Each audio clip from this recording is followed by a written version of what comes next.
Hey guys, what's up? Spectre here, and just days after our last Cyberpunk update, we have some brand new details about my favorite obsession, Cyberpunk 2077. Let's jump in.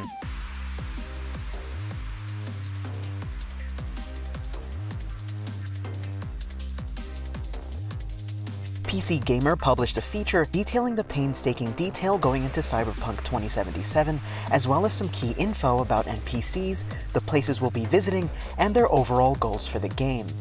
Starting with the TLC the game's NPCs are receiving, according to PC Gamer writer Andy Kelly, when being treated to a private demo of the game, they saw no repetition in NPC models whatsoever, with great varieties in faces, clothing, accessories, heights, weights, and body shapes.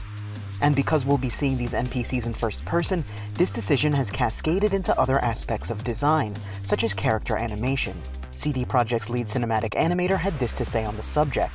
The third-person camera in The Witcher floated slightly above NPCs, which we took into account when animating them. But now you can really look at what they're doing up close, and we've improved the animation to reflect this. When we animate characters, even NPCs, we think about their personality and their past. The way they move or something in their face might reveal something about them. We work from the inside out. He continued to say, we also changed the way we do facial animation, moving to a new muscle-based system. We have a huge library of facial animations, which I think is important in a first-person game. You can get close to people now, and this new tech lets us pick up more subtle details in their faces. When you first see a street vendor, he'll be trying to sell you something, calling you over to look at his food, and you should be able to see enthusiasm in his face as well as his body language. With other large-scale RPGs absolutely failing when it comes to facial animations and seeing how detrimental that can be to the overall experience of a game, I'm incredibly excited to see what they're cooking up to make every interaction in Cyberpunk 2077 feel as authentic and real as possible. Devs are also making a distinct effort to capture that feeling of California, the sun, the palm trees, that general California cool and distinctive regional atmosphere. Specifically, a CD Projekt Red writer was quoted as saying, "We want to give Night City a Californian feel.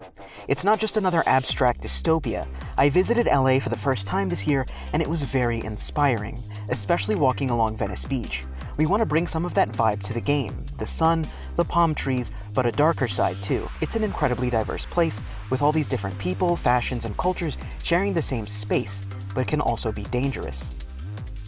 We also learn a bit more about standout areas of the city. The CD Projekt writer goes on to state, Watson is a multicultural district with a strong Asian influence and a rising crime problem. But there are other districts too, each with their own unique feel. Westbrook is where the middle classes live, Haywood was once home to the tech giants, but abandoned and left to rot, and Pacifica is a suburban district ruled by gangs and the most dangerous place in the city. Wherever you are in the city, there's a layer of darkness. Each of the areas of the map seems to have their own distinct feel, and this is just another way devs seem to be channeling the original pen and paper game, Cyberpunk 2020. In a previous video, which you can view by clicking in the top right now, or at the end of the video, I match up the original map and lore to the map we see here in the trailer.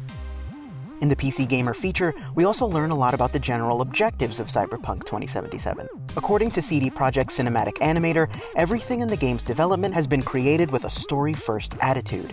Everything stems directly from, and in order to better serve, the narrative. While we did see a lot of high-octane action in the trailer, with violent gunfights and car chase sequences, there are also more cerebral and philosophical sides to the game, much like the cyberpunk genre itself. According to the CD Projekt writer, their mission is to give players strong elements of both.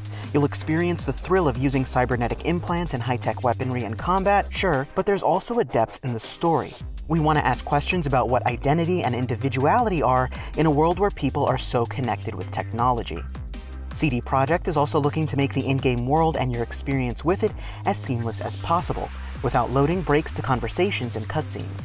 Where we look during conversations and small things we do in cutscenes will be noticed, and you'll feel more like an actor in a scene rather than a disengaged player watching a cutscene. And finally, we learn a bit more about quest design and goals. CD Projekt is looking to continue their tradition of interesting and engaging side quests that tell deep, self-contained stories. They'll begin as something that seems quite simple, but evolve into something more. They're also taking a different approach than most other games, where these events are not simply activated by your player's level or stats, but what you do in the world, who you talk to, what you pick up. Anything can potentially be the catalyst for a new adventure. Well, that was quite a lot, but that's it for this Cyberpunk 2077 update. If you want more Cyberpunk news, lore, and more, let me know by dropping a like, and make sure you're subscribed so you don't miss out on any of it. And as always, thanks for watching.